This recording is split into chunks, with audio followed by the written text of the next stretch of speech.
Hey hoes, just whole check-in, back again with another video. Happy Halloween, hey. This shirt is so fucking cute. It matches my pillowcase. And it says nothing chillin'. Killing, nigga. If you don't know me, my name is Moody. This is Moodtube. Let's get it, let's get it. Usually I tell story times. Today is not technically a story time, but it does involve me telling stories. So, we're gonna get into it. But mention, with today being Halloween, tomorrow is Moodtube's anniversary, so you know you can count on another video dropping tomorrow if you're watching this the same day that this premiered.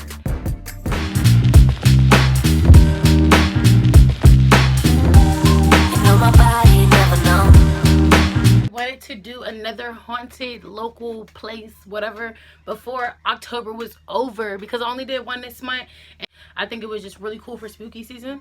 So, yes.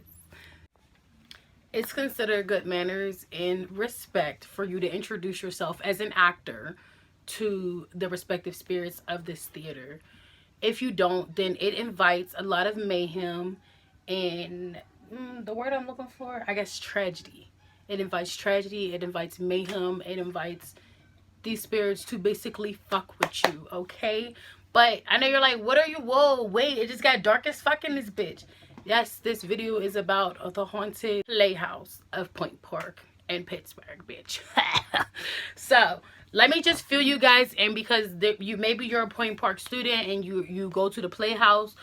You could be acting, dancing, doing theater, and you're in the Playhouse. This is not the current Playhouse that I'm talking about. Current Playhouse, downtown Pittsburgh.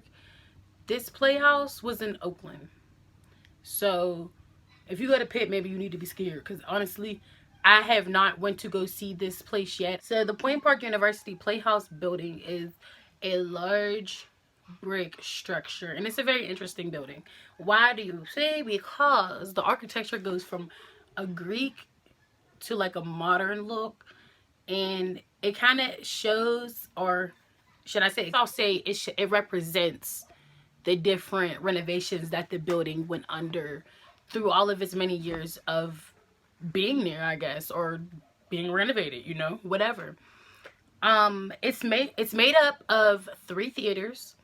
It's the Raw Theater, the Rockwell Theater, one of the families that purchased Point Park, I believe that's where they got the name from. Then there's a Studio Theater, which is located in one of the building's basement. So a little bit more history for you to understand. Let me show you guys. So the doors opened for the Pittsburgh Playhouse back in 1934. Yeah. It was built by Richard S. Raw. So remember that Raw Theater? One of the theaters is named after Richard. So yeah, that's the dude that built this bitch. And you know what? They named the theater after you, brother. Good work. Good work. Good work. Good work, sir. Good one. Okay, quit, sorry. So at some point, the top floor of the theater was a brothel. You don't know what a brothel is? A brothel is a house or a building where men can meet up with prostitutes and they can pay to have their way. The theater was a church. But no, everything that I'm telling you is not at the same time. But I don't know what year the brothel started and stopped, and I don't know what year the church started and stopped. So I was wondering, is the church part of the brothel? I don't know, but I'm just asking because there'd be some weird shit going on in churches. The basement used to be a restaurant, and then the place where I found out that it was a restaurant, they say it's storage now, but before it was torn down, the basement was the Studio Theater as well. So the basement went through some shit, but not as much as let me just tell y'all. Hold on.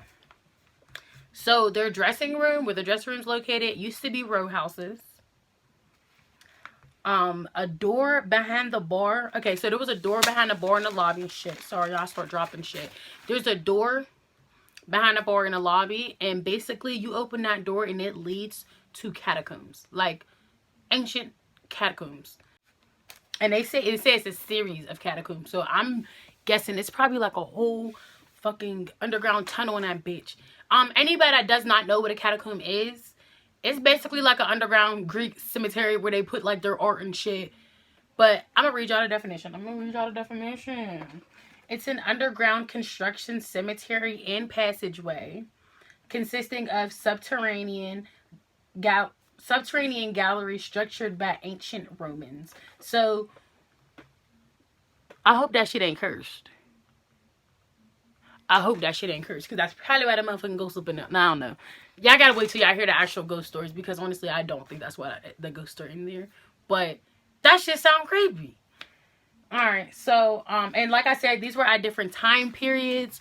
So, yeah, but I want to know someone that went into those catacombs. I really do. I want to know. I want to know what it looks like in there. I'm going to see if I can find a video on the catacombs. And if I do, then I will include it while I'm letting you all know what's going on. But for now, I can't find that shit. And honestly, I can understand why. Because it could be some top secret shit down. I don't fucking know. But I do know that behind the bar door, there's some motherfucking catacombs and that bit. And then, like, is there like bodies down there? Because catacombs, like they said, it's a passageway, but it's also a cemetery. So that could be one of the ghosts, honestly. You know, if you really think about it. But okay.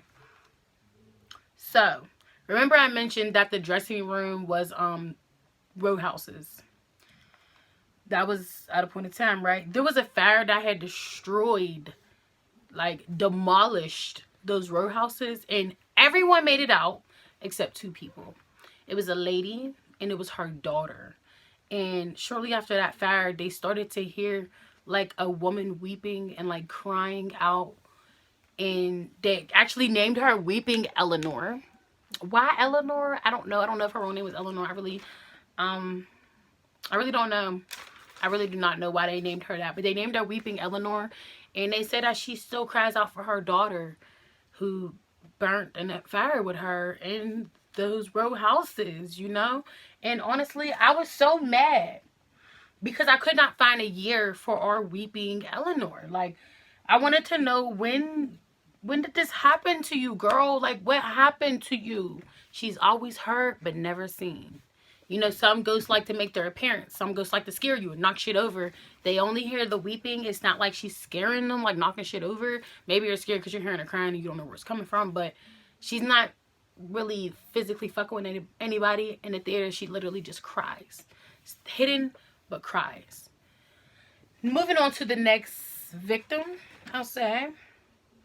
And this is back in the 1930s, early 1930s at that. And let me just drop this on y'all. So this happened early 1930s.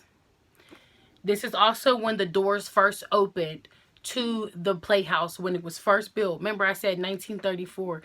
The early 1930s. So it would have to be after 1934, but before 1936. 9 times out of 10 it was 1935. And I know you're like, why would it have to be? Because what is considered early 19... I'm sorry.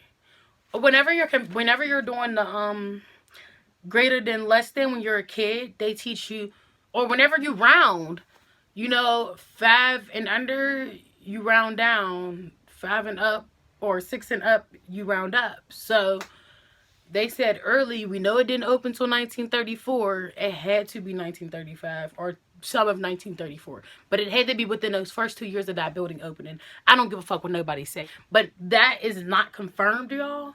But, I mean, just make it make sense, you know? So, this lady, we're going to name her the Lady in White. Well, we ain't going to name her shit. Them motherfuckers named her that. So, bitch, don't come after me. Because we cool. And I ain't fucking man. But, speaking of fucking niggas men, she found out that her husband was cheating on her with a woman at the brothel. Remember upstairs was a brothel? Yeah, finds out her man up there, fuckity fuck, with some bitch. Oh, I'm sorry. God bless that girl's soul. With a prostitute. And the lady was fed up. She was pissed. She grabbed her pistol. Yes, it's confirmed. She grabbed her pistol. And she went up to that top floor and she shot him. She shot her. And then she jumped off the balcony and she took her own life. Now, ever since that happened, and I mean like shortly after that happened, it says shortly after. So I'm giving a couple months, maybe a year. But I'm giving a couple months, couple weeks, honestly. Because this bitch, I feel like angry spirits are stronger. And since she was so angry when she passed away, and she took her own life and 2 others with her, I think that she was able to work faster, if you know what I mean. But I don't know. Who the fuck am I? I ain't never that. But yeah, so she started popping up. It was said that a security officer was doing his rounds late night when he knew no one would be in the building. The worker watched in amazement when she appeared on stage and approached him. With probably an angry glint in her eye, she pulled a gun from her dress, pointed it at him, and pulled the trigger and vanished. He took the hint and quit his position at the Playhouse. So that's our one encounter that I had found online that had to do with the lady in white or whatever. That guy quit. We feel bad for that guy. I'm sorry, that guy. I'm sorry you had to experience that, sir. Do you guys think that, like, my theory might be right about the 1935? Because I think it's 1935. Comment below if you think I'm right. But there's more victims, y'all. So y'all can hold y'all motherfucking horses. So, what it says is people hear him walking up the steps to his old dressing room. Security guard has heard footsteps when he knew that he was alone in the Playhouse. Oh, that sounds so familiar. Is the lady in white? That is so weird. I don't know why I got like some type of chills. Oh. Now, moving on to the next victim. His name is John Johns, which is like, you got the same names, right? It's like, what? And he passed away 1963. Yeah. And he was a man known for his stylish appearance. He wore a tuxedo a lot. He dressed up, honey. He was, what they call it? I'm a classic man. And he passed away on, his way to his dressing room because he was on stage whenever he started to have a heart attack, and on his way to dressing room 7 he passed away. So now people hear his footsteps like outside of the dressing room, but the footsteps never reached the inside or the dressing room exactly, because he never made it. I don't know, but yeah. I'm just gonna read what it says this guy went through when he seen him. So it says, people hear him walking up the steps of his old dressing room. A security guard has heard footsteps when he knows that he is alone in a Playhouse. Students and staff have seen him dressed in a tux, inspecting the sets and props on the stage production. Okay, hold on. He was seen in the Raw Theater and the Rockwell Theater, trying to be useful and involved, excited about the upcoming productions. So they're saying that he's pretty much a happy ghost. He's not angry. He's trying to help. You know, he knows his death was an accident. He doesn't blame anybody. He's helping, and he's excited to see what the theater has become, basically. That's what I'm getting out of this.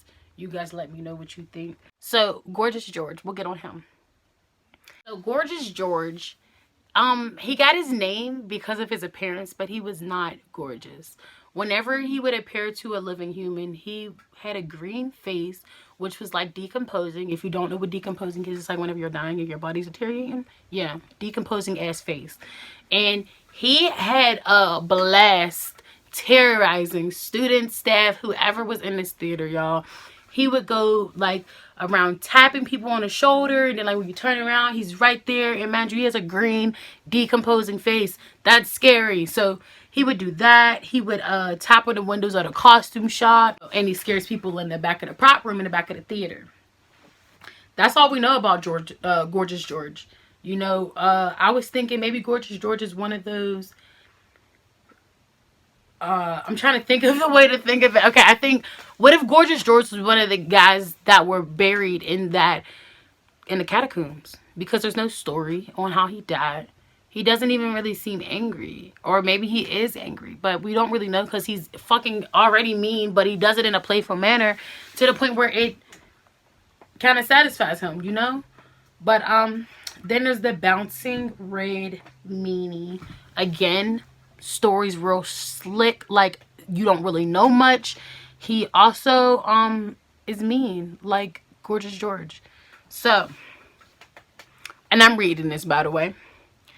Today, people see this entity of a clown floating around mid-air and bouncing off the walls and ceiling of the Rockwell Theater.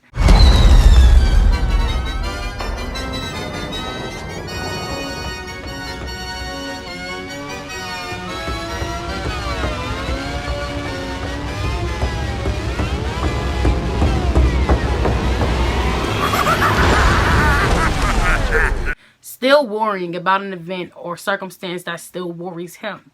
So again, don't really know much, but those were all of, you know, of what I know.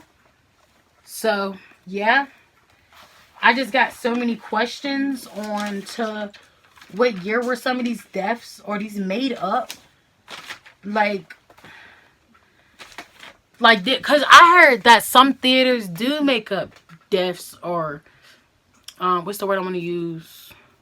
They make up situations so that it looks like there's spirits in there to make the play or the environment itself more interesting for guests, for just for people to know, or it could have even been somebody else starting the shit up because they want their theater to pop, to crack way better. So I don't know. You know, let me know what you guys think.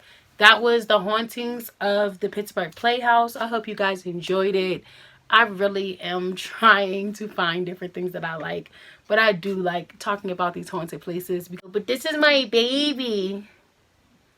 Oh, you say you. Yes, you are. Hi, mommy. No, you're not eating my hair. She likes my hair. She's fucking weird. I'm gonna call Carl Bismarck On the street and you're being a weirdo. Yeah, you are a weirdo. Shouting at kids. Those are my friends. Those are children. No, they're not. You're cussing at them. That is me. You are weird. Yeah, you're a weird You don't even know. motherfucker. You don't And even know who better not you be are. a snitch, because I'll tell fucking Oh, I'm Carl a snitch. Bismarck. I'm a snitch. I know who you are. Call Carl. I don't even know He's who dead. he is. Say bye, guys. Talk to you later, alligators.